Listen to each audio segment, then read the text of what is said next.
Bu olamda har inson o'z rizqini yeydilar. Falga ishonma, ammo falsiz yurma deydilar.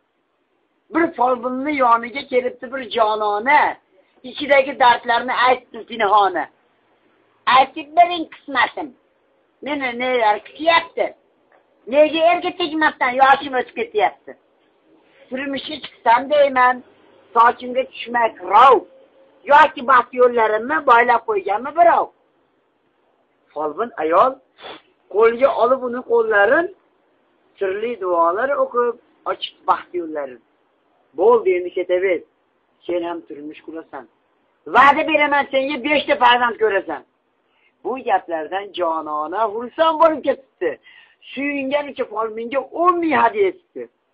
Shunday qilib oradan yillar o'tib galmagal, yana folbin oldiga qaytib kirdi go'zal. Bir paytlar siz menga zo'r va'da bergandingiz. Elga tegib 5 farzand tug'asan degandingiz. Ha, shunday degan edim. Seni qilib xotirjam. Nima bo'ldi, aylanay tug'madingmi hali ham? Yo, 5 ta farzand tug'dim. 5 bolaga egaman. Ammo ayting, opajon qachon erga tegaman?